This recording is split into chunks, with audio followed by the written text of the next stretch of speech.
सुस्वागतम गुरुदेव शरणागतम गुरुदेव सुस्वागतम गुरुदेव शरणागतम गुरुदेव सुस्वागतम सुस्वागतम शरणागतम गुरुदेव सुस्वागतम सुस्वागतम सुस्वागतम गुरुदेव सुस्वागतम गुरुदेव शरणागतम गुरुदेव सुस्वागतम गुरुदेव शरणागतम गुरुदेव।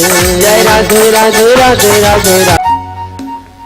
ओम गजाननं भूतगणादिसेवितं कपीतजम्बूफलचारुभक्षणम् उमासुतं शोकविनाशकारिकं नमामि विघ्नेश्वरपादपङ्कजं सौराष्ट्र सोमनाथं च श्रीशैल्यमल्लिकार्जुनम् उज्जैनां महाकाल ओंकारममलेश्वरं परल्यां वैद्यनाथं च डाकिन्यं भीमशङ्करं सेतुबन्धे तु रामेशं नागेशं दारुकावणे वाराणस्यां तु विश्वेशं त्र्यम्बकं गोत्रे हिमालये तु केदारं दुष्मेशं च शिवालये एतानि ज्योतिर्लिङ्गानि सायं प्रातः पठे नरः सप्तजन्म कृतं पापं स्मरेण विनश्यति।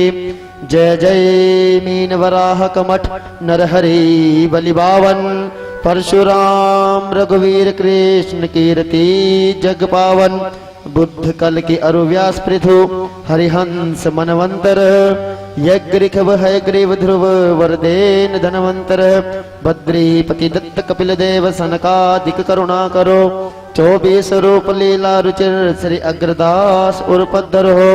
ओम मंगलम भगवान विष्णु मंगलम गरुड़ध्वज मंगलम पुंडरीकाक्ष मंगलायतनो हरि।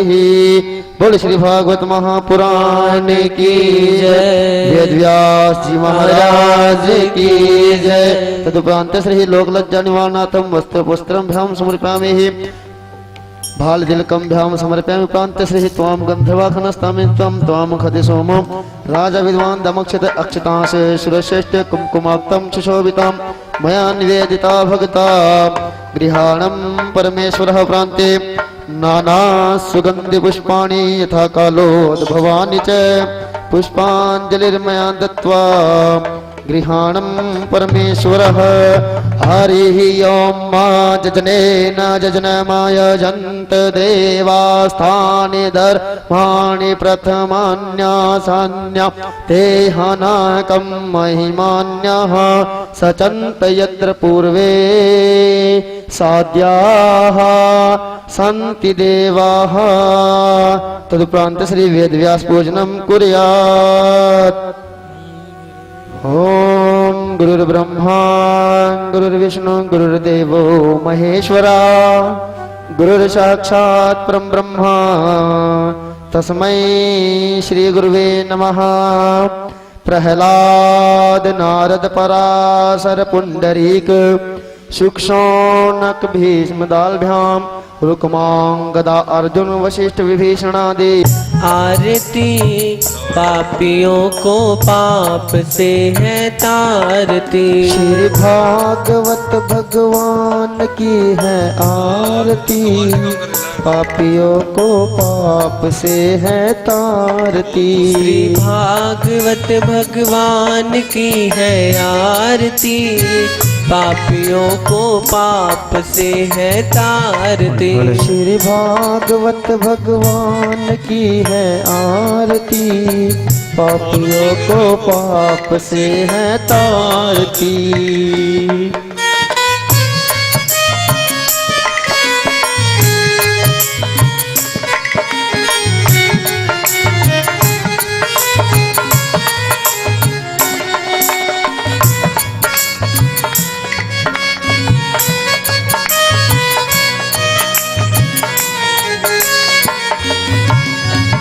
मधुर बोल मग पंथ खोल सद मार्ग बताने वाला है, नव ज्योति जलाने वाला है नव ज्योति जलाने वाला है, नव ज्योति जलाने वाला है। ये मधुर बोल मग पंथ खोल सदमार्ग बताने वाला है, नव ज्योति जलाने वाला है, नव ज्योति जलाने वाला है, नव ज्योति जलाने वाला है।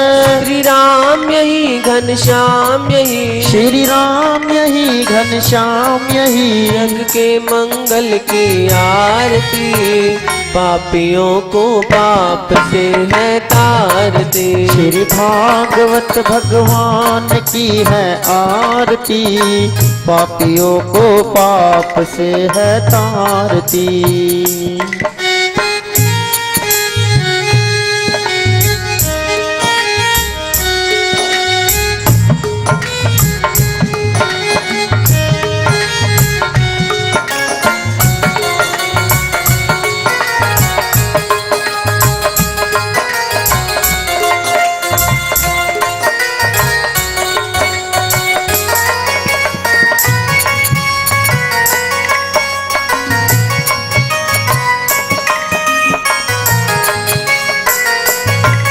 ये शांति गीत पावन पुनीत, पापों को मिटाने वाला है, हरि दर्श कराने वाला है, हरि दर्श कराने वाला है, हरि दर्श कराने वाला है। ये शांति गीत पावन पुनीत, पापों को मिटाने वाला है, हरि दर्श कराने वाला है, हरि दर्श कराने वाला है, हरि दर्श कराने वाला है। ये सुख करनी ये दुख हरनी, ये सुख करनी ये दुख हरनी, श्री मधुसूदन की आरती, पापियों को पाप से है तारती। श्री भागवत भगवान की है आरती, पापियों को पाप से है तारती। श्री भागवत भगवान की है आरती, पापियों को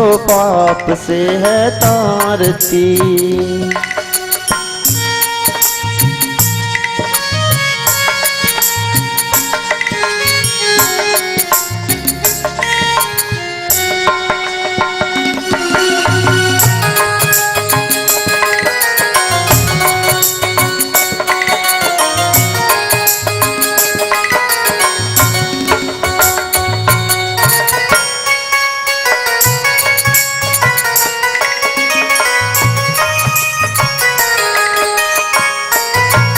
ये अमर ग्रंथ ये मुक्ति पंथ, ये पंचम वेद निराला है, बिगड़ी को बनाने वाला है, बिगड़ी को बनाने वाला है, बिगड़ी को बनाने वाला है। ये अमर ग्रंथ ये मुक्ति पंथ, ये पंचम वेद निराला है, बिगड़ी को बनाने वाला है, बिगड़ी को बनाने वाला है, बिगड़ी को बनाने वाला है।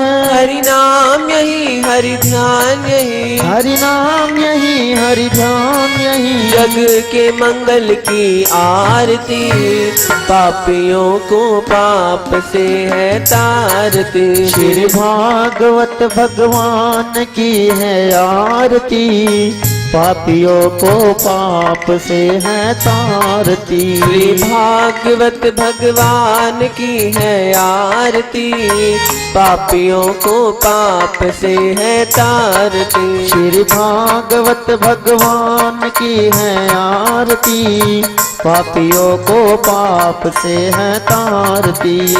पापियों को पाप से है तारती, पापियों को पाप से है तारती। पापियों को पाप से है तारती। देवीं सरस्वतीं व्यासं ततो जयमुदीरयेत्।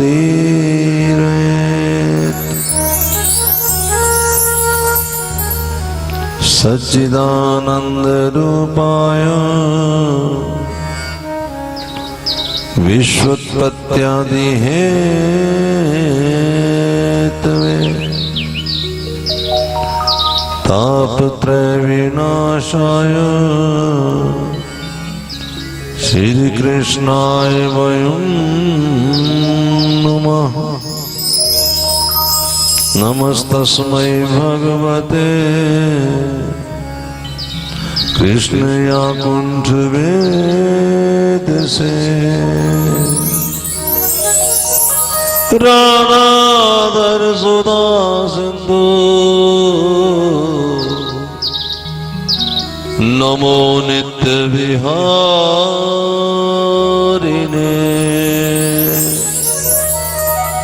राधा कृष्ण स्वरूपं वै कृष्णं राधा स्वरूपिणम्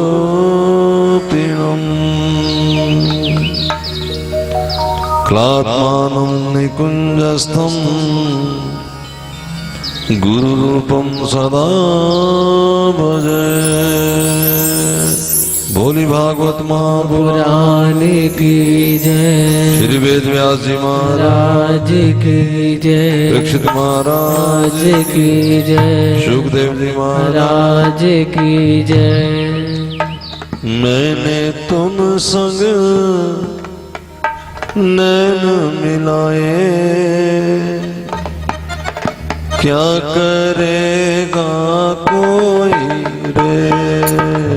मैंने तुम संग नैन मिलाए क्या करेगा कोई रे। मैंने तुम संग नैन मिलाए क्या करेगा कोई रे। मैंने तुम संग नैन मिलाए क्या करेगा कोई रे। मैं तो चरण कमल लपटानी होनी होए सो होए रे। मैं तो चरण कमल लपटानी होनी होए सो होए रे। ओ मैंने तुम संग नैन मिलाए क्या करेगा कोई रे। मैंने तुम संग नैन मिलाए क्या करेगा कोई रे।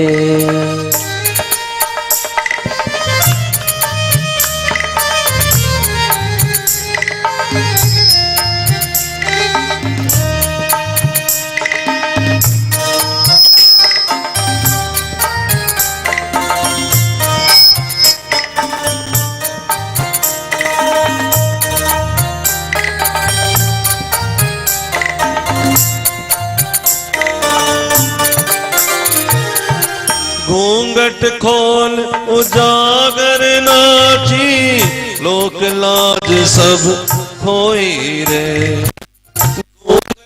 खोल उजागर नाची लोक लाज सब खोई रे। लागी ऐसी लगन बिहारी लागी ऐसी लगन बिहारी कुल मर्यादा खोई रे। अरे लागी ऐसी लगन बिहारी कुल मर्यादा खोई रे। ओ मैंने तुझ संग नैन मिलाए क्या करेगा अब कोई कोई रे। मैंने तुम संग नैन मिलाए क्या करेगा कोई रे।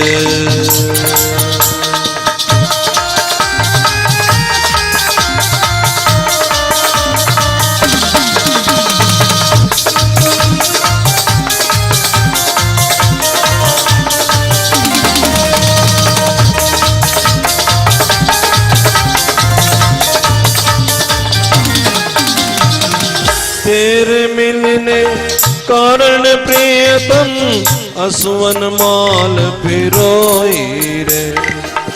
तेरे मिलने कारण प्रियतम असवन माल पिरोई रे। बन बन घायल फिर दर्द में बन बन घायल फिर दर्द में वैद मिल्या ना कोई रे। बन बन घायल पीर दर्द में वैद न मिले कोई रे।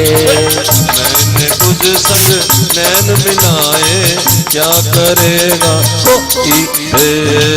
मैंने तुम संग नैन मिलाए क्या करेगा कोई रे।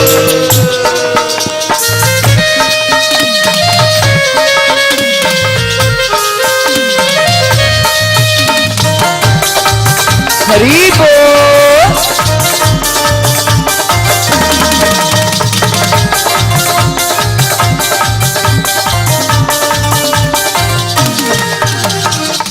मैं माधव की माधव मेरे ऐसी प्रीत संजोई रे।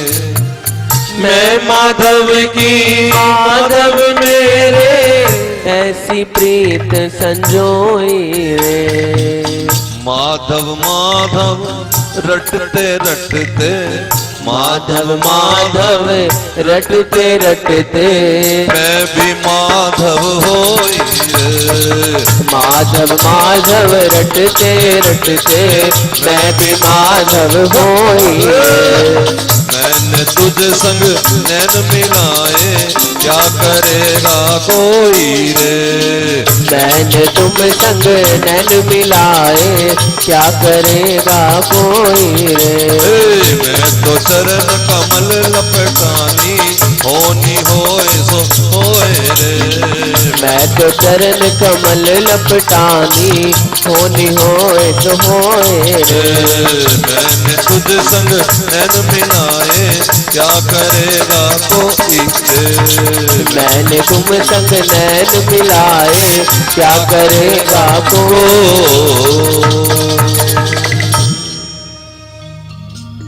ध्रुव जी की कथा यही है, जब नैन लगे गिरधर से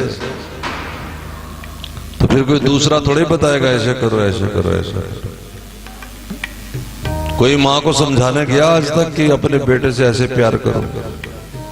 कोई बहन को समझाने गया आज तक कि अपने भाई से इस तरह से प्यार करो। कोई प्रेमी को समझाने गया कि अपने प्रीतम को इस तरह से प्यार करो। हर एक का भाव अपना अपना अपना है, हर एक का नजरिया अपना है, हर एक का ढंग अपना। तो परमात्मा की तरफ क्यों कोई बताएगा, कैसे बताएगा कैसे प्रेम करो, क्यों मना कर देगा बाद में कर लेगा। भगवान के प्रेम को कैसे कोई सिखाएगा, बस इतना बता सकते कि प्रेम करो। अब कैसे करो क्या करो, तो जिस भाव से आप परमात्मा को मानते हैं, समझते हैं, जानते हैं, सेवा करते हैं, उसी भाव से उसकी पूजा होगी। प्रीतम मानते तो प्रीतम भाव से होगी, भाई मानते तो भाई के भाव से होगी, बेटा मानते तो बेटे के भाव से, और अगर प्रियतम मानते हैं तो प्रियतम के भाव से। लेकिन ध्रुव तो उन्हें तो कोई भाव पता ही नहीं था। उतानपाद के पुत्र थे। कल अपने मनु की तीनों पुत्रियों का वृतांत सुना। आज हम उनके पुत्र बड़े उतानपाद जिनका नाम है उसका वंश का वर्णन करने जा रहे हैं। ये भागवत जो है ना, ये है क्या? हम किसी के घर जाएं और पूछते हैं कि तुम्हारे घर भागवत है, तो कहते हैं हाँ जी है, और वो भगवत गीता उठा लाते हैं। यानी ये पता भी नहीं है कि भागवत किसे कहते हैं और भगवत गीता किसे कहते हैं, है ना। भगवत गीता उस ग्रंथ का नाम है, ध्यान से सुनना, जिसमें श्री कृष्ण ने अर्जुन को उपदेश दिया है 18 अध्याय में महाभारत के मैदान में। उसका नाम है भगवत गीता। और भागवत दरअसल कहते हैं भक्तों को। ये भक्तों की कथा है। अब बीच में कृष्ण की कथा, राम की कथा महाराज है तो, जैसे हनुमान जी की कथा सुनाऊंगा अगर मैं, तो आप बताओ हनुमान जी की कथा बिना राम जी की कथा सुनाए पूर्ण हो सकती है? इसी तरह आज उतानपाद के वंश का वर्णन है। यहां भगवान के वर्णन नहीं लिखा है। उतान पाद के यहाँ ध्रुव पैदा हुए जिन्हें भगवत प्राप्ति हुई, तो कथा किसकी है? ध्रुव की कथा है, भगवान की कथा नहीं। लेकिन भगत की कथा सुनाएंगे, भगवान का तो बीच में फिर जब तक भगवान ही जुड़ा नहीं तो भगत काय का? आपको समझ आ रहा है? यानी ये कथा भक्तों की है, उन भक्तों की जिनके लिए भगवान अवतरित हुए, अवतार लेकर के आए। कल आपने विदुरानी की कथा सुनी, विदुर जी की कथा, जहां कृष्ण स्वयं चले गए। अब विदुरानी कोई पढ़ी लिखी, कोई मंत्र वेता, कोई संस्कृत के श्लोक वेद पुराण पढ़ने वाली तो नहीं, नहीं साधारण घर की नारी है, बूढ़ी माँ है एक। ये भागवत समझा रही है कि भगवान की प्राप्ति में तुम्हारा कोई परिस्थिति बाधा नहीं बन सकती। आप ये नहीं कह सकते हम ऐसे होते तो भजन कर लेते। तुम जैसे भी हो, जहां भी हो, वहीं से भजन शुरू कर सकते हो अगर चाहो तो। अब ध्रुव केवल 6 वर्ष के हैं, इनकी कथा यही है।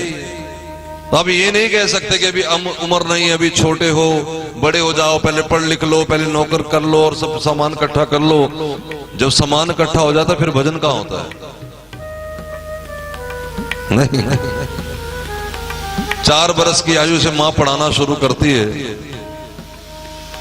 और 50 वर्ष तक वो इतना सामान इकट्ठा कर लेता है कि अभी सामान से ही, जंजाल से ही जान छुड़ाना उसके लिए मुश्किल पड़ जाता है। हर आदमी की यही कहानी है, कभी तुम्हारी माँ ने, कभी हमारी माँ ने यही किया, 4 साल से पढ़ाना शुरू कर दिया। जैसे 20 और 25 के बीच में आए तब माता पिता को एक और डर लग गया, क्या कि जल्दी इनका विवाह कर दो, जल्दी बंधन में बांध दो। उसका बंधन कहते हैं, गठजोड़ होता है ना, चुनरी का और पगड़ी के पल्लू से फिर गठजोड़, गठबंधन, बंधन में डाल दिया गया। और कितने खुश होते, बैंड बाजा बजाते हैं। क्यों? कि चलो आज ये भी फंसा हमारी तरह, जैसे हम उलझे हुए ये भी उलझ गए। और जैसे ही बंधन में बंधता है बेटा, तत्काल मां कहती जा अब अपना मुंह यहां से निकाल और अब पत्नी को ले अलग हो जा। इससे पहले अगर बेटा कहता मैं अलग हो जाता हूं, चलो मैं चला जाता हूं गुरुजी के यहां, तो कोई मां बर्दाश्त नहीं करती। तो एक ही बात कहती, क्या? शादी हो जाए। और एक बार उस बंधन में बंधा तो फिर तो कम से कम नहीं तो 25 साल के लिए तो बंधा, कम से कम। वो तो अलग बात है कि मरते दम तक ही बंध जाते हैं, लेकिन अगर कोई बड़ा होशियार हो तो भी 20-25 साल से पहले वो कैसे?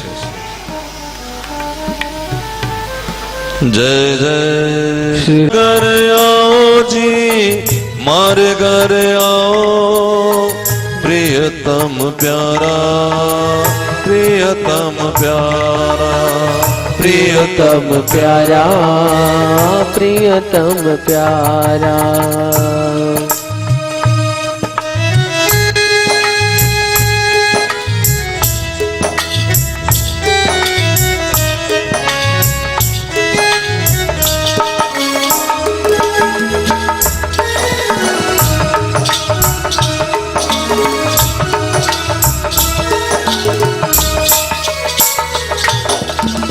जनकृत कर दे मन की बीना, जनकृत कर दे मन की बीना। माधुरी तान मोहे सुना जा, माधुरी तान मोहे सुना जा। काशी की सूखी बगिया में घन बन के घन श्याम तू आजा, घन बन के घन श्याम तू आजा। तन मन धन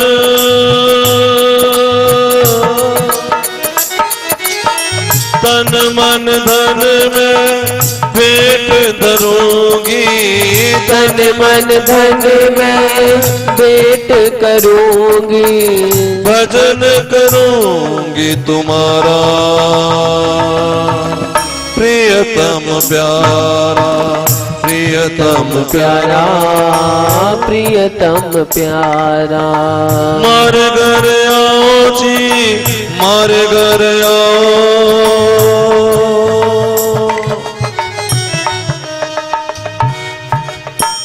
प्रियतम प्यारा, प्रियतम प्यारा, प्रियतम प्यारा प्रीतम प्यारा।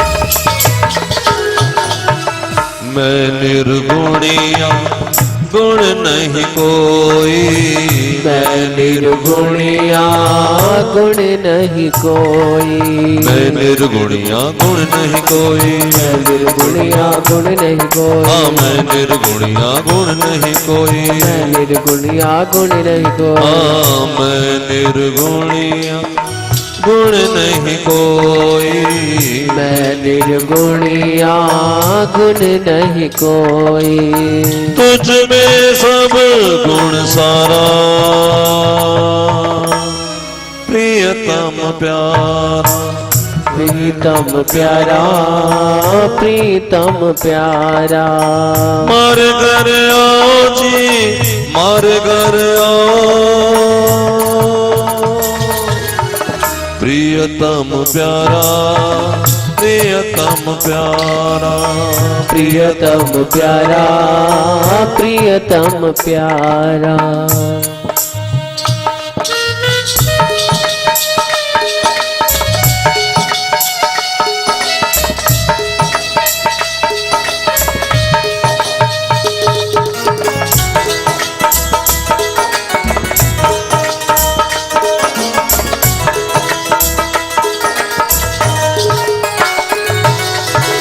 मीरा के प्रभु कब्र मिलोगे, मीरा के प्रभु कब्र मिलोगे, मीरा के प्रभु कब्र मिलोगे, मीरा के प्रभु कब्र मिलोगे। तुझ बिन नैन दुखारा, तुझ बिन नैन दुखारा, प्रियतम प्यारा प्रीतम प्यारा। मारे घर आओ जी, मारे घर आओ। प्रियतम प्यारा, प्रियतम प्यारा प्रियतम प्यारा प्रियतम प्यारा। उतानपाद के पुत्र थे ध्रुव। उतानपाद किसे कहते हैं? जिसके पैर ऊपर हो, सिर नीचे हो, उसे उतानपाद कहते हैं। और हम हर कोई मां के गर्भ में ऐसे ही थे।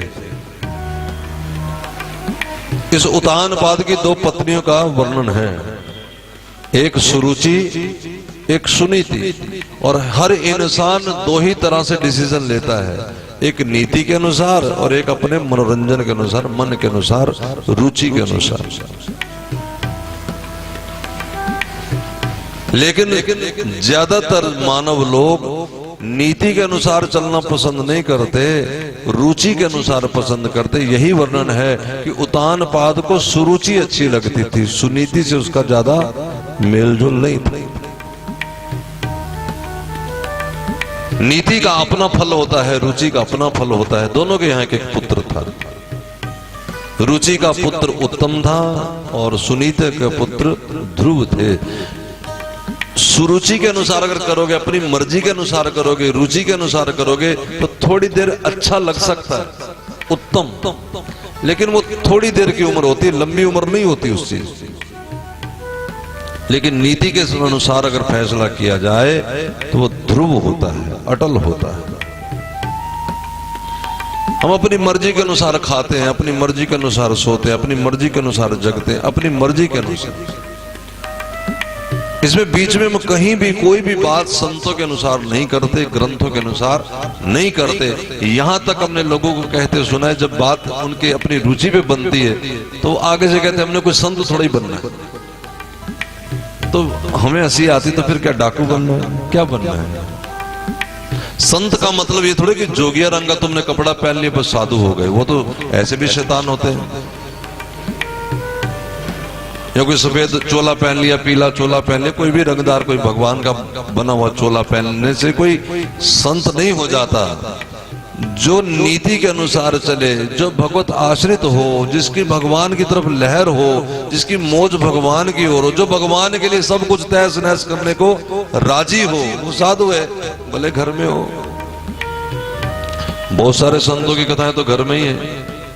अब विदुरानी की कथा जो कल सुनी थी, विदुरानी कहाँ थी? सन्यासिनी थी। क्या थी विदुरानी? कि गृहस्थन थी। तो शबरी ने सन्यास लिया? कभी कभी भी नहीं सन्यास लिया।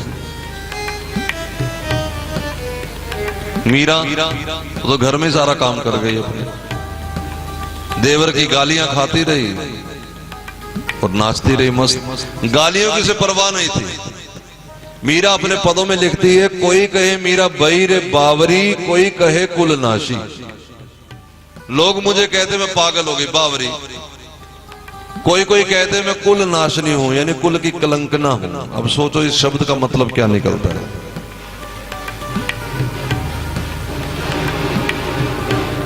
इस शब्द का क्या अर्थ निकलता है? तो कहा तुझे बड़ा दुख लगा होगा, तुझे लोग इस तरह से कहते, तेरे मन को बड़ा भारी खेद होगा। कोई कहे मीरा बई रे बावरी, कोई कहे कुलनाशी। तो मीरा कहती मुझे कोई फर्क नहीं पड़ा। क्यों? पग घुंघरू बांध मीरा नाची। मैं नाच रही, मैं मस्त, मुझे कोई लेना देना। क्योंकि लेना देना अगर उससे हो तो फिर इधर कैसे याद रहे? नहीं नहीं नहीं। अगर यही याद बनी रहे कि घर में वो बिल्ली दूध ना पी जाए, या बेटा आ गया होगा रोटी उसने खाई कि नहीं की, या पति आ गए होंगे उनको रोटी भेजी कि नहीं भेजी, तो फिर कथा कैसे सुने? और अगर कथा में मन लग गया ये भूल ही जाएगा कि कोई रोटी भी खानी थी किसी की। दो में से एक ही काम होगा ना।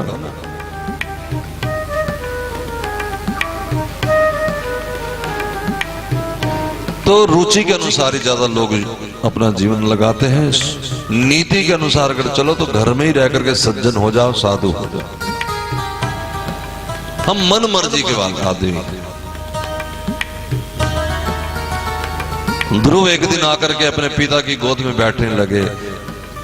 रुचि की गोद में कभी ध्रुव बैठ नहीं सकते, रुचि बैठने नहीं देगी। उसने कहा कि तेरा दिमाग ठीक है? अजी मैं अपनी पिता की गोद में नहीं बैठ सकता। उसने पूछा ध्रुव ने। सुरुचि बोली नहीं नहीं। क्यों? तो सुरुचि ने कहा कि तूने कोई मेरे गर्भ से जन्म थोड़ी लिया है। ध्रुव बोला तो इसमें मेरा दोष क्या, मैं क्या करूं? तो रुचि ने आगे से बात कही। अब देखो रुचि भगवान की बात कभी कभी बोलती है, हाँ मंदिर भी जाना चाहिए कभी कभी, लेकिन आधी बात बोलती है, आधी गड़बड़ कर जाती है। क्या? मंदिर जाना तो चाहिए लेकिन किस लिए? क्या बेटा पास हो जाएगा। मंदिर जाना तो चाहिए किस लिए? बेटी की शादी हो जाएगी। यानी घूम के फिर संसार में।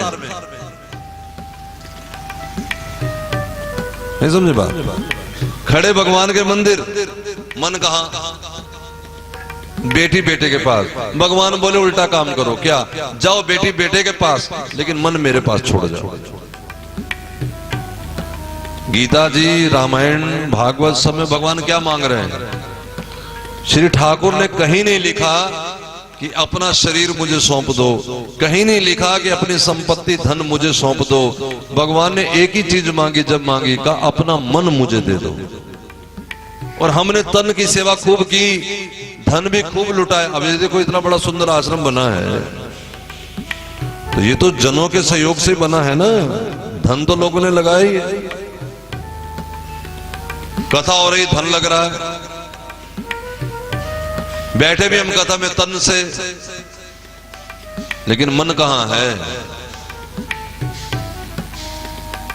मन हमारा कहां? मन अगर गोविंद में आ गया, फिर भले हम बूचड़ खाने में बैठे, समझ रहे? बूचड़ खाना कसाई का घर। फिर वैश्यालय में वैश्या बैठी हुई थी एक, उसके सामने एक मंदिर था, पुजारी पूजा करता था, और जब वो नीच कर्म करती उस समय उसका मन यही होता, हे प्रभु मुझे कहां फंसा दिया, काश में भी पूजारण होती तेरे मंदिर की, इस समय घड़ियाल बजा रही होती, आरती कर रही होती। ये नाथ क्या मेरा जीवन इसी तरह निकल जाएगा? और जब वो मर करके शरीर छोड़ के गई तो सीधी भगवान के धाम चली गई। क्यों? क्योंकि हमेशा इसका मन रहता मंदिर में, और भगवान ने मांगा क्या? मन मन मन। आगे आप कथा भी सुनेंगे सुदामा माली की। वो रोज माला पिरोता था कंस के लिए। माला किसके लिए पिरोता? कंस के लिए। लेकिन जैसे माला में सुई डालता उस फूल में, और महाराज आंखों से झरझर आंसू बहते कि हे कन्हैया कभी वो दिन भी आएगा जब मैं तेरे लिए माला पी रहूंगा, जब मेरी माला को आप धारण करेंगे। क्या मैं सारा जीवन इस दुष्ट को ही माला पहनाता रहूंगा? ऐसे निकल जाएगा मेरा जीवन। और कृष्ण जब मथुरा आए तो सीधा सुदामा के घर चले गए, और अपने हाथों भगवान ने माला छीन ली कि लाओ मुझे माला पहनाओ। कन्हैया को तो मन का, विद्राने की कथा भी कल यही थी, मन था उसका, तभी भगवान चले आए। मन दे दो। ध्यान से समझना इस शब्द को। अगर ये बात पकड़ में आ गई तो बहुत सारी प्रॉब्लम हमारी सॉल्व हो जाएगी। पर बुरा ना माने, मुझे ऐसा लगता है कि बहुत सारी हम कथा सुनते लेकिन सुनते नहीं। हम मन फिर वहीं फंसा के रखते हैं। और याद रखो, तुम कितना भी उनका भला सोच लो जिनका सोचते हो, केवल हमारा सोचने से भला थोड़ा ही हो जाना। अगर उनके कर्म में भला लिखा तो भला होगा, और उनके कर्म में अगर कुछ और लिखा है तो वो भी होगा। इसलिए उसके बारे में निश्चिंत हो जाओ, बेफिक्र हो जाओ। कौन है? हमारे अपने बच्चे होंगे, बस हर एक अपने अपने बच्चों के पीछे होता फिक्र कि ये खुश रहें, सुखी रहें। लेकिन केवल इस संसार में सुखी नहीं होता नहीं। सुख दुख दोनों किनारे हैं ना इस संसार रूपी नदिया के। कोई ऐसा परिवार दिखाओ, कोई ऐसा परिवार बताओ जिस परिवार में दुख न हो। एक माता साधु के पास गई कि मेरे को सुख दे दो। साधु ने कहा वो तो मैं चुटकी में कर दूंगा, बस इतना कर दो, उस घर से मिट्टी ले आ जो घर में सुख हो। वो गई और उसके लगता था कि पड़ोसन के यहाँ 7 बेटे हैं और सारे कमाते हैं, इनको तो सारे कमाई चलती, बहुएं भी काम करती, खूब पैसा होगा, खुश हो। उसने कहा कि तुम्हारे यहाँ तो सब सुखी है ना, कोई सब मुश्किल तो नहीं। और रोने लगी, कहा बस ना ही पूछ, तेरे तो 2 हैं, मेरे 7 हैं। एक बंद होता है बोलना, दूसरा शुरू हो जाता है, दूसरे को चुप कराती, तीसरा शुरू हो जाता है, जब तक 7वें को चुप कराती पहले वाला शुरू हो जाता है। 7 तो काम पे जाते हैं और इतना पैसा था फिर भी तुम दुखी हो, यही तो मुसीबत। फिर इधर वाले के घर में कोई बच्चा ही नहीं था, संतान नहीं थी, सोचा ये सुखी होंगे तो इधर चली गई, तुम मिट्टी दे दो, तुम तो सुखी हो। उसने कहा हमें तो बड़े दुख है, हमारे घर संतान ही नहीं, हम देखो कैसे वीराने में रहते हैं, फलाना है ढिमका। 2 वालों का तो उसे पता ही था, खुद ही 2 वाले बच्चे वाले की माँ थी। फिर कोठी वालों के पास गई, कभी गाड़ी वालों के पास गई, लेकिन कहीं से उसे मिट्टी मिली नहीं। और संत के पास आ गई, महाराज मिट्टी कहाँ से लाऊं? साधु ने कहा कहीं से मिलेगी नहीं, मैंने तुझे समझाने के लिए बताया है। माँ, इस दुनिया में सुखी कोई नहीं है। भगवान की वाणी झूठी नहीं हो सकती। श्री कृष्ण गीता में कहते संसार शाश्वतम दुखाल्यम। शाश्वत कहते हैं कि टल नहीं सकता, सनातन है ये। और दुख आल्य का मतलब दुखों का घर। आल्य कहते हैं पुस्तकाल्य, पुस्तकों का घर। औषधाल्य, औषधि का घर। ये संसार क्या है? दुखाल्य। और हर आदमी क्या करना चाह रहा है? इसको बदलना चाह रहा है सुखाल्य। मर जाओगे, बुढ़े हो जाओगे, हड्डियां टूट जाएंगी, लेकिन ये सुखाल्य नहीं बन सकता। क्योंकि जहां से मिट्टी मिलनी थी उस घर में तुमने कभी दस्तक ही नहीं दी। रटते रहे, ढोलकियां बजाते रहे, मिलता है सच्चा सुख केवल। पता तो तुम्हें है, लेकिन हमने सोचा भाभी से मिलेगा, बेटी से मिलेगा, बेटे से मिलेगा। मंदिर में घंटी बजा के हम क्या गए, तेरे चरणों में सुख है। भगवान कहते वो तो मुझे पता है, मुझे क्या सुना रहे हो। कई बार मुझे मैसेज लिखते हैं लोग, व्हाट्सएप चलता है ना, उस पे क्या कि गुरु के चरणों में रहने से मुक्ति हो जाती है, गुरु सबसे बड़ी सरकार होती है। मैं हंसता हूं कि मुझे क्यों सुना रहे हो भाई, ये तो मुझे अपने लिए पता है, तुम सोचो ये बात को। मुझे उपदेश देने का क्या तुम्हारा, वो तो मेरे गुरुजी मुझे देंगे, तुम कहाँ हो मुझे समझा रहे, समझ रहे कि नहीं। लेकिन मेरी आदत है क्या कि बस कह देना है, करना कराना कुछ नहीं। मिलता है सच्चा सुख केवल चरणों में, लेकिन ये चरण नहीं हमने पकड़ने चाहे कुछ हो जाए, क्योंकि हम नीति पे चलने वाले लोग नहीं। हम तो रुचि में हमें पोता ही अच्छा लगता है, बस पुत्र ही अच्छा लगता है।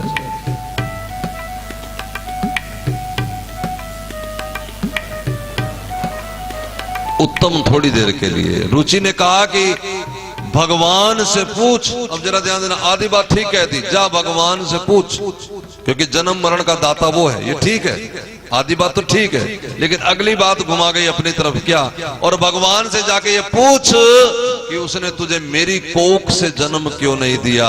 इससे कोई पूछे कि यदि भगवान ही मिल गया तो फिर कोख में आना बाकी रह जाएगा क्या, और वो भी तेरी जैसी की कोख में आना है।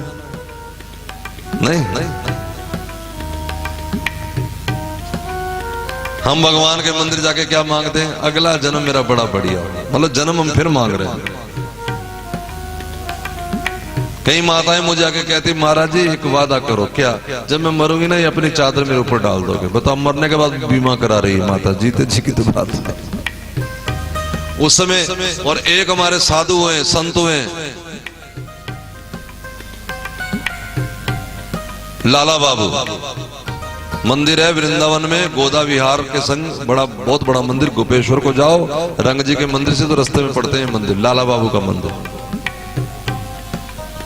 लाला बाबू यमुना किनारे बैठे थे कुर्सी पे, हुक्का पी रहे थे। बहुत बड़ा सेठ था, धन्ना सेठ, आज से 65 साल पहले करोड़पति था।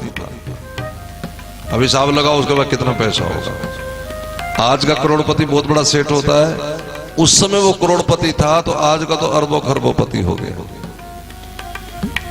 हुक्का पी रहा था, गलीचा बिछा हुआ था, खाने पीने का सामान रखा था, सेब आदि, और बड़ी मनोरंजन में बैठा था कि इतने में दूर खेत में एक किसान की बेटी ने कहा, पिताजी शाम हो गई, घर नहीं चलना। ये बस एक लाइन लाला बाबू के जीवन को दस्तक दे गई। सोचा कि गहरी बात है भाई, हमारे भी जीवन की शाम हो गई, घर नहीं चलना।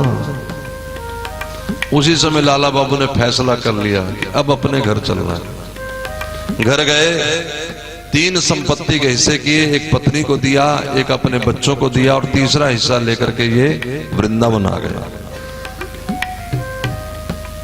ये मैं बता रहा हूं कि लोग जीते जी कहते कि हमारा अचला उड़ा देना, और लाला बाबू को देखना अब क्या कहेंगे।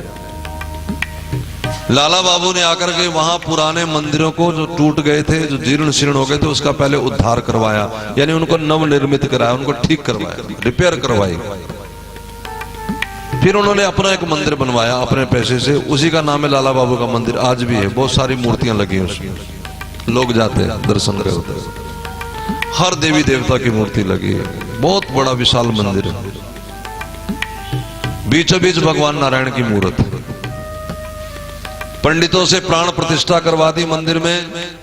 और एक दिन लाला बाबू आरती में खड़े थे, मन में ये भाव उमड़ा कि मैंने इतनी सेवा की है गोविंद की, और पंडित जी ने वेदों से मंत्र पढ़े हैं, क्या सचमुच इस मूर्त में प्राण हैं? अगर होंगे तो शीश आदमी का गर्म होता है जब जिंदा होता है।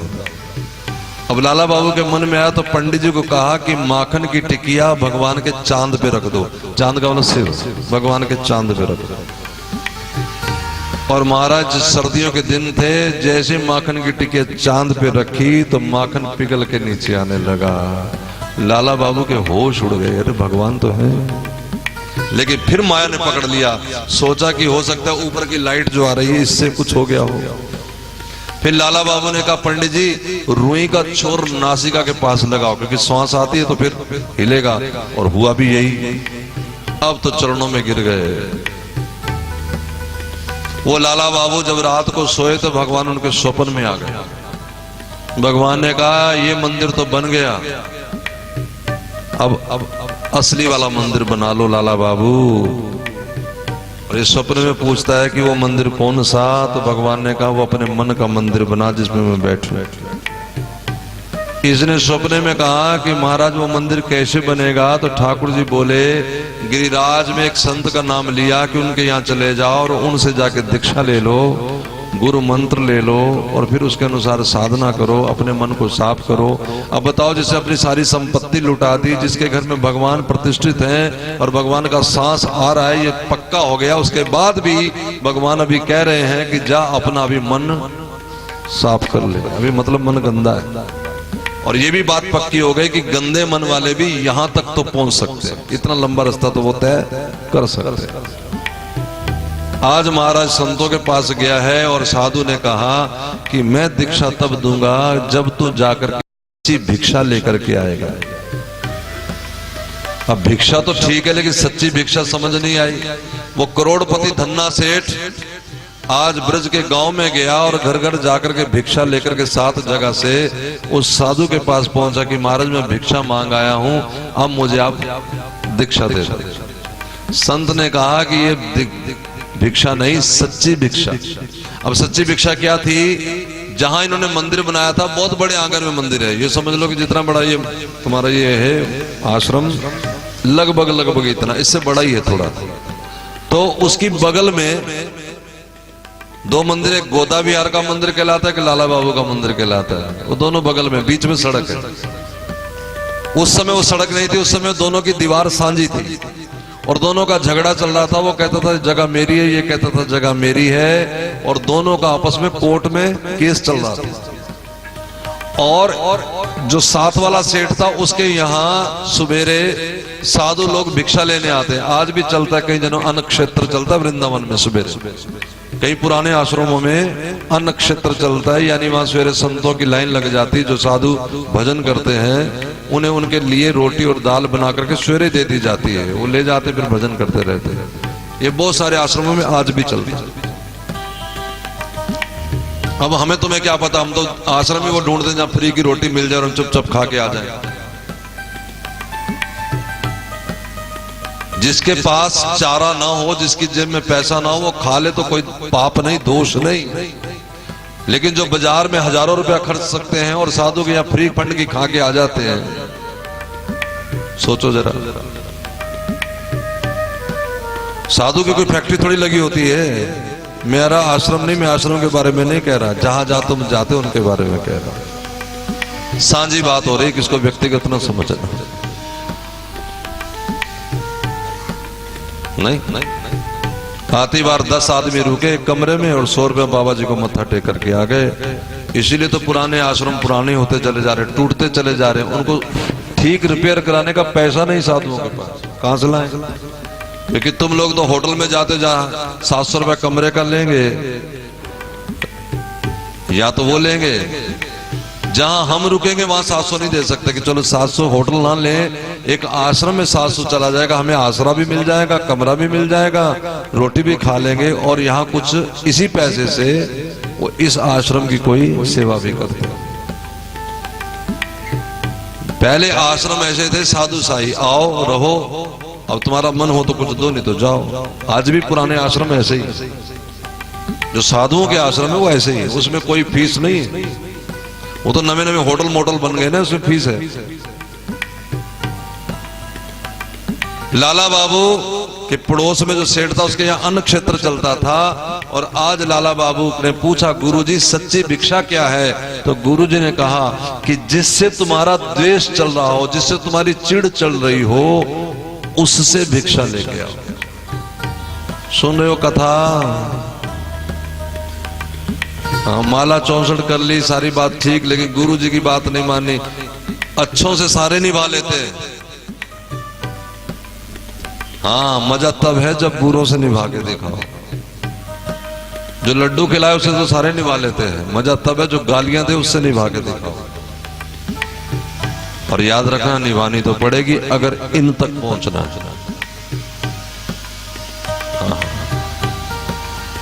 लाला बाबू उस लाइन में खड़े हो गए। वो धन्ना सेठ जिसने गली गली मंदिर बनवाए थे, जिसने अपने मंदिर में प्राण प्रतिष्ठा करवाई थी, वो उस लाइन में खड़े हो गए जिस लाइन में भिक्षुक लोग खड़े होते हैं। और उस सेठ के नौकरों ने कहा, महाराज कमाल हो गया क्या कि लाला बाबू लाइन में खड़े। वो सेठ का केस चलता था, राड़ थी आपस में। उसने सुना तो पसीने पसीने हो गया। अंदर से थाल में बहुत सारा धन धान्य चांदी सोना लेकर के आया और लाला बाबू से कहा कि आप जीत गए। अरे महाराज क्या करते हैं, आप सब लीजिए, सब आप ही का है। हार गया वो। ये प्रेम की लड़ाई, जब आप हार जाएंगे तो इसी में तुम्हारी जीत छुपी है। अगर जीतना हो तो पहले हारना सीखो। आप हार जाओगे तो आप जीत जाओगे। ये करके देखो। दो जने आपस में ना बोलते तो आप बुला के देखो, उसके लिए भला करके देखो। वो पानी पानी हो जाएगा, बिन मारे ही मर जाएगा। तब तुम्हारी जय जयकार वो करेगा, तब तुम्हारी जीत हो जाएगी। लाला बाबू ने कहा, नहीं भाई, मुझे ये सब नहीं चाहिए, मुझे तो एक मुट्ठी चावल भिक्षा चाहिए। चरणों में वो गिरता है। कभी कभी लाला बाबू एक दूसरे को संभालते हैं और दूर से साधु आवाज देता है, आ जाओ दोनों, मैं दोनों को दीक्षा दे देता हूं, आ जाओ। दोनों को गुरु मंत्र मिला है। और लाला बाबू ने विरासत में क्या लिखा? लाला बाबू ने मरते समय अपनी विरासत में लिखा कि जब मैं मर जाऊं तो मेरे दोनों पैरों को रस्सी से बांध के इस वृंदावन की गलियों में घसीटते हुए ले जाना, ताकि मेरे जीवन में कोई गलती बन गई हो तो इस वृंदावन में चलते फिरते संतों के चरणों की धूली से लगने से मेरी काया पवित्र हो जाए, और इस काया के पवित्र होने से शायद मेरी आत्मा भी पवित्र हो जाए। ये है संतों की लाइन, साधु भक्तों की ये रास्ता।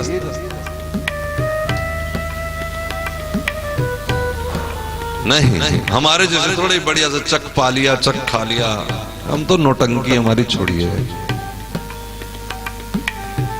बढ़िया बनो, साधु बनो, घर बैठे साधु बन जाओ। कैसे बनेंगे घर बैठे साधु? 2 लाइनें लिख लो अपने मन में। दरिया एक संत हुए, उन्होंने लिख के दिए हैं, गुरबाणी में भी इनका नाम दर्ज है।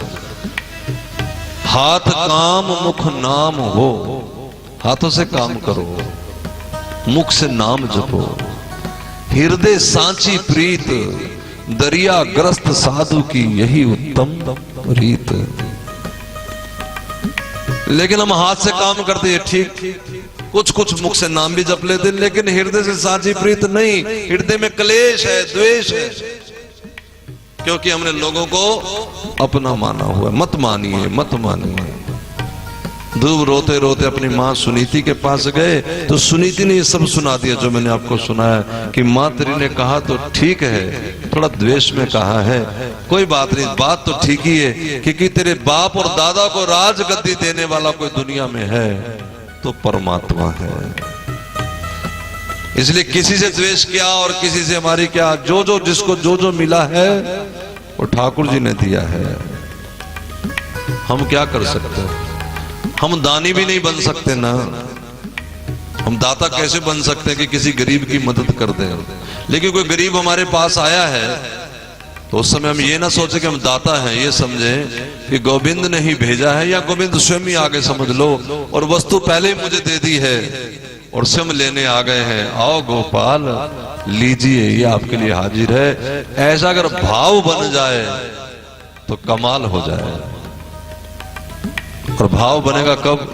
जब हम दूसरों से महाराज अपना, देखो ना आपके घर में एक फोन है, उस फोन पे हम फोन करना चाहते हैं, आपसे बात करना चाहते हैं, लेकिन कब करेंगे? जब आपका फोन खाली हो, जब आपका फोन पहले बिजी चल रहा हो, कभी किसी सहेली से बात, कभी किसी सहेली से बात, कभी तो फिर महाराज कब करें फोन? और जब महाराज कोई टाइम नहीं फोन करने का तो भगवान कब करें फोन? हम इतने बिजी हैं। हर दम है तैयार हम पाप कमाने के लिए, अरे कुछ तो समय निकालो राम गुण गाने के लिए। अपने घर में 10-15 मिनट बैठ के कीर्तन करो। अब ये मतलब नहीं कि 10-15 माताएं बुला लो तो कीर्तन पे ढोलकी पे लड़ो, फिर सेब केले पे लड़ो, फिर मेरी बारी नहीं दिखती, मेरा भजन कैसा लगा। आर्टिस्ट ना बनो, भक्त बनो। हाँ। सच्ची बात बताओ हृदय की, हम घर से बर्तन मांजने गए थे गुरुजनों के, ईश्वर जानता है, उन्होंने मैं कथा लगा दिया सुनाने के लिए। और कभी कभी मन में अब भाव आता है कि वो दिन अच्छे थे जब बर्तन मांजते थे। पंजाबी कहावत है, पापा जी कहंदे सी ते बड़ा सुखी रहंदे सी, पापा जी अखवाया ते कन्ना नू हाथ लाया। बाबा ये बड़ा मुश्किल काम, गुरु जी करके बढ़िया है। इसलिए कोई गुरुजी बनने की कोशिश, वो भगवान तो बना दे, कुछ भी बनाता रहे, उसकी मर्जी, अपने आप तो वही बने रहो, क्या सेवादार। हम तो ये हृदय से आज भी बर्तन मांजने वाले, हम भी बांध सकते भैया किसी के भी मंजरा। और वैसे मैंने एक दिन संतों से बात की, संत कहते आज भी तो बर्तन ही मांजते हो, किसके? कहा ये जो गंदे हो गए मन, ये भी तो बर्तन है, इसी को मांजते रहो कथा से। बोलो भांग के बिहारी लाल की जय। तो महाराज ध्रुव को कहा सुनीति ने कि कहा ठीक है, और ध्रुव के मन में ठन गई क्या कि चलो अब उसी को देख लेते हैं। घर से चले 6 बरस के ध्रुव, कोई उम्र नहीं होती है छोटी बड़ी। घर में बड़ी गाड़ी हो तो 6-7 साल का बच्चा भी चलाने लग जाता है। घर में मोबाइल हो और 3-4 साल का बच्चा मोबाइल में गेम्स निकाल लेता है, इतना बड़े बाबा जी नहीं निकाल सकते इतना वो निकाल लेता। इसलिए बच्चों को छोटा करके आंकने की गलती मत करो।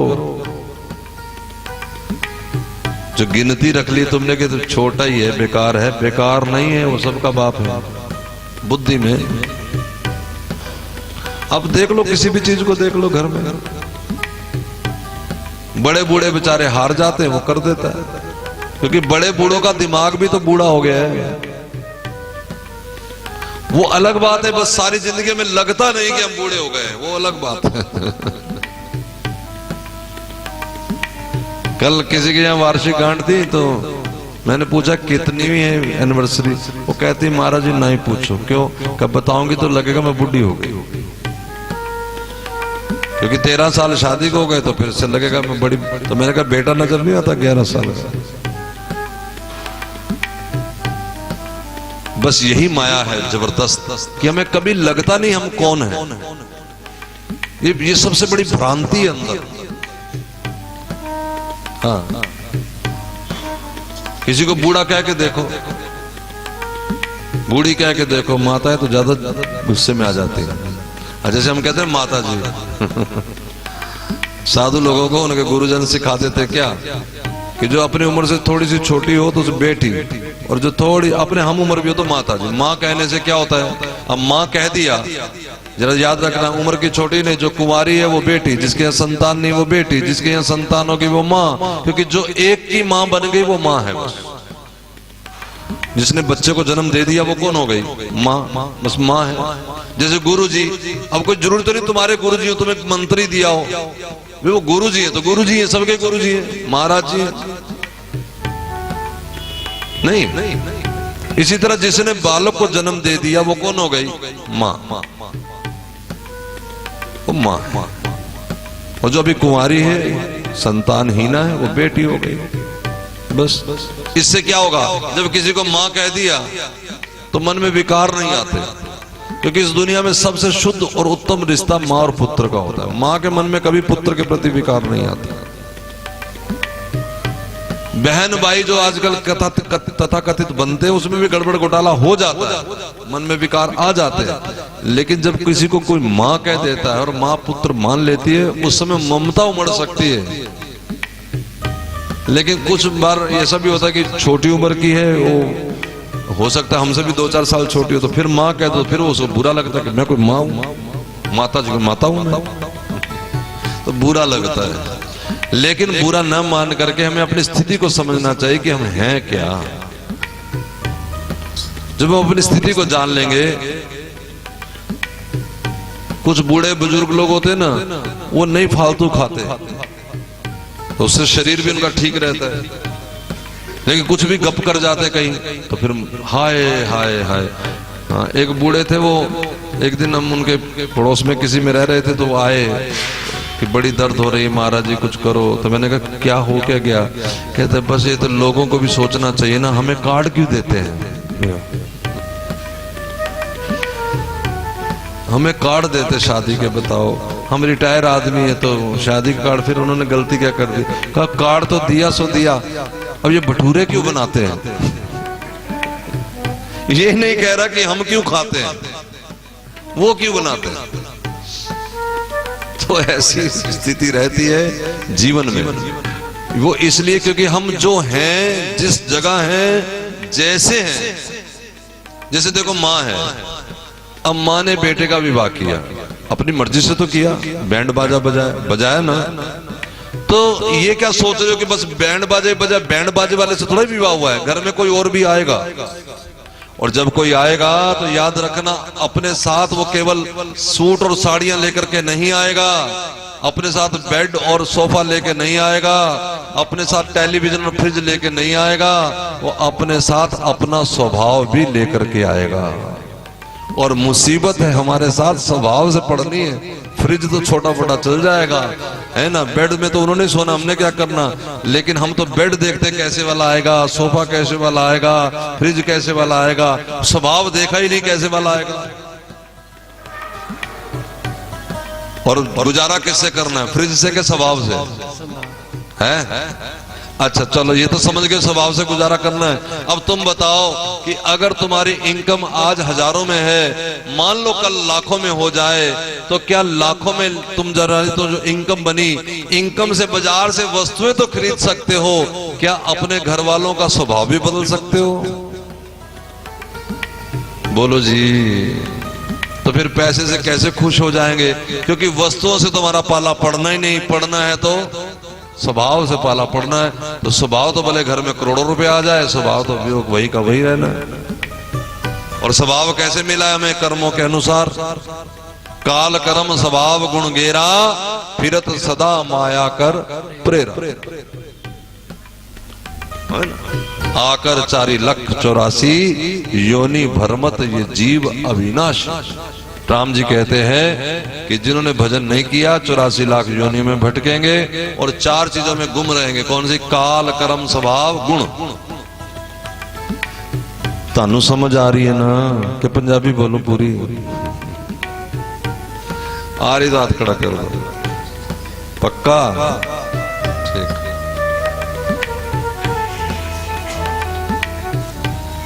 क्षत्रिय पुत्र ध्रुव,